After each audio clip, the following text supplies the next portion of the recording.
L'enfant, par contre, lorsqu'il sort de l'école, il a encore du travail à la maison. Oh my god. Viens, je t'explique.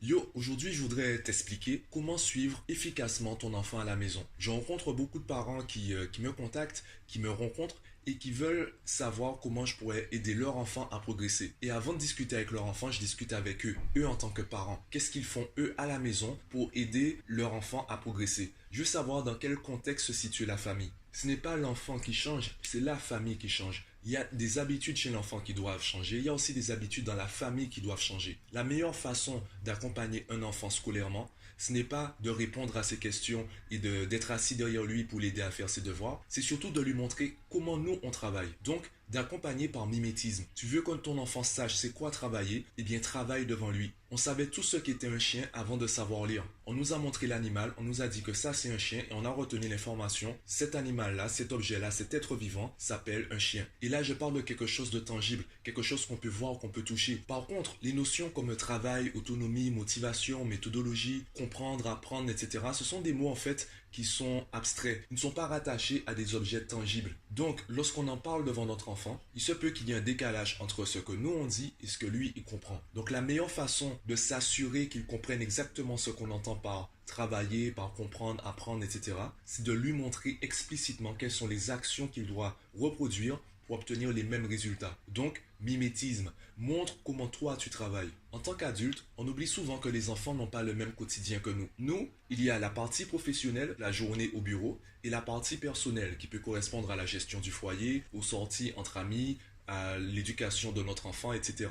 Et ces deux parties sont étanches, elles ne communiquent pas entre elles. L'enfant, par contre, lorsqu'il sort de l'école, il a encore du travail à la maison. La partie professionnelle et la partie personnelle de sa vie communiquent entre elles, elles se chevauchent. Pour l'aider à mieux gérer cela, pour l'aider à évoluer dans ces deux domaines, fais pareil. Mets une partie professionnelle dans ta partie personnelle. Alors je ne suis pas en train de te dire de faire des heures sup et de faire du télétravail, ce n'est pas cela. Tu peux te former dans une nouvelle activité, tu peux suivre des formations en ligne qui sont gratuites, prendre par exemple des cours de dessin.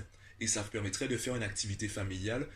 Donc ton enfant et toi, vous apprenez tous les deux à faire du dessin le dimanche après-midi. Ça peut être ça, on le fait à deux. On cherche des vidéos sur YouTube, on achète du matériel de dessin et on apprend à dessiner ensemble. Ça permettra à ton enfant de te voir en train déjà d'échouer et surtout de progresser. Malgré le fait que ce soit difficile pour toi, tu lui montreras comment surpasser cela. Donc tu lui montreras comment avoir de l'endurance, comment avoir de l'autodiscipline, comment faire des fiches par exemple de cours, comment travailler efficacement et de manière régulière. Comme il te verra le faire, ce sera plus facile pour lui de reproduire cela. Ça, c'est la première étape, le mimétisme. Deuxième étape, surtout chez les enfants au primaire et même au collège, avant de travailler pour trouver la bonne réponse, il faut travailler pour rester concentré. Surtout si ton enfant a des troubles de concentration. La première étape, c'est que ton enfant arrive à rester concentré 10, 15, 20 minutes sur un exercice. Pas de pression sur le résultat, plutôt, entre guillemets, une pression sur la concentration. Qu'il arrive à rester concentré. Ce n'est pas grave s'il ne trouve pas le résultat. S'il continue à chercher sans abandonner pendant 10, 15, 20 minutes, c'est un succès. Une fois qu'il arrive à faire ça, c'est là on va rentrer dans la phase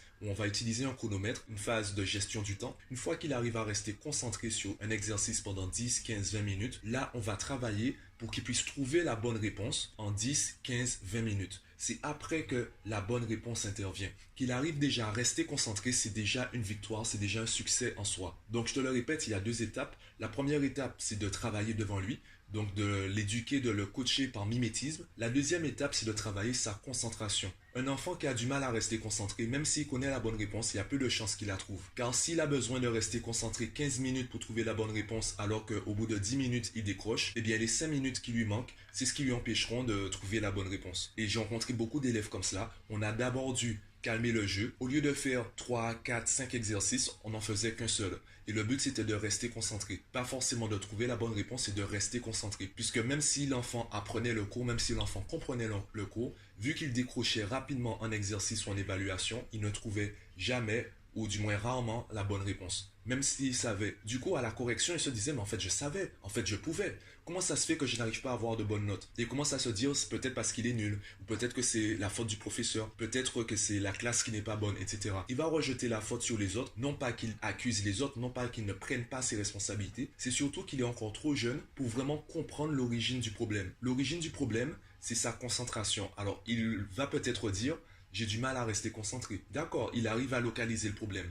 Est-ce qu'il est en âge de trouver par lui-même la solution? Pas forcément. La solution, c'est d'abord de se chronométrer pour rester concentré, de travailler sa concentration. Et ensuite, on va travailler la méthodologie pour trouver la bonne réponse. Donc, je le dis assez souvent, je ne vais pas te balancer 10 000 méthodes différentes et te dire, voilà, tu appliques ça, les yeux fermés, c'est bon, tu vas forcément progresser ou ton enfant va forcément progresser. Je vais d'abord te donner 2 voire 3 méthodes à tester et à personnaliser. Si ces 2 ou 3 méthodes suffisent, ben c'est génial, tu pourras passer aux méthodes supplémentaires ou monter de niveau. Si elles ne suffisent pas, ben c'est peut-être que le problème se situe ailleurs, donc on va chercher 2 ou 3 autres méthodes pour améliorer le processus et donc améliorer les résultats. Ça ne sert à rien de partir sur 10, 15, 20 méthodes différentes en même temps. Tu ne pourras pas tout gérer en même temps. Tu seras du coup moyen sur tous les niveaux. Il vaut mieux te focaliser sur 1 ou 2 méthodes dans lesquelles tu vas exceller et ensuite tu pourras passer à 1 ou 2 autres méthodes. Donc, teste déjà ça. Travaille dans la même pièce que ton enfant. Montre-lui exactement comment toi tu travailles, comment toi tu progresses. Démarre une nouvelle activité, ça peut être une activité à 2, ce sera davantage intéressant. Montre-lui exactement ce que toi tu appelles travailler, se concentrer, etc. Et travaille d'abord sa concentration avant de travailler le résultat. Aide-le à améliorer sa concentration, à la faire durer dans le temps et ensuite tu pourras travailler le résultat avec lui. Dis-moi ce que tu en penses en commentaire du podcast. Clique sur j'aime si tu as aimé le contenu et moi je te dis à bientôt.